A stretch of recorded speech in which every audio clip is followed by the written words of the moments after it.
Petro Poroshenko will have a hard time winning back hearts and minds in this city.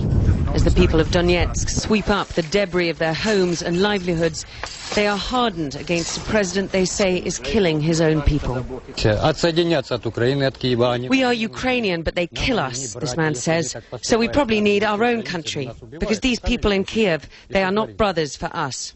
The shells hit these homes days ago, but the tears are still fresh. 27-го, 28-го, 29-го очень сильно. Фактически мы живем под подвалом.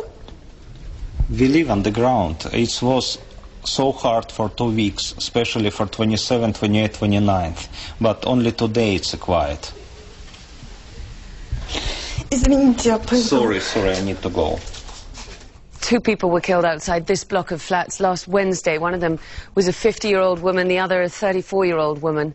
Her husband, who won't talk to us, he says he's in shock, managed to make it down to the cellar with their little child, but she just didn't have the time. And this is a story that repeats itself over and over in dozens of apartment blocks, with civilians being killed by the constant shelling around Donetsk.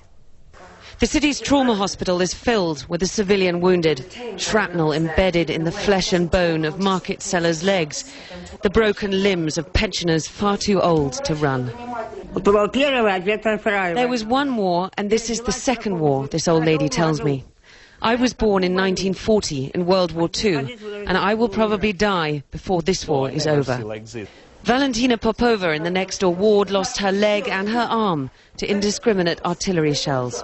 Switching to the Ukrainian language, she makes a heart-rending plea to the president. We used to dance, sing, do everything in Ukrainian, she says. Poroshenko, Mr. Poroshenko, please listen to us. Why don't you understand your people? Be a man, be human. Please stop your aggression. Stop this war. But there is little sign of that. This once thriving city is now half empty, its railway station bombed. The forces unleashed by this conflict, greater perhaps than Mr. Poroshenko can control. Now, there is a nightly curfew here in Donetsk, Andrew. We've just heard the rattle of small arms fire, but the last 2 days have actually been very quiet in terms of artillery shelling, really not much of it at all. As we were driving through town, though, earlier on, we saw a school that had been hit. We saw one of the hospitals in town that had been hit by the artillery shells of the last weeks or so. And today, Andrew, is the first day of school for Ukrainian children. And the Ukrainian government, Kiev, says that some 900 schools have not been able to go back today. That's around 10,000 children because of this continued onslaught. And let's not forget, Andrew, also that this is the situation now on the 1st of September.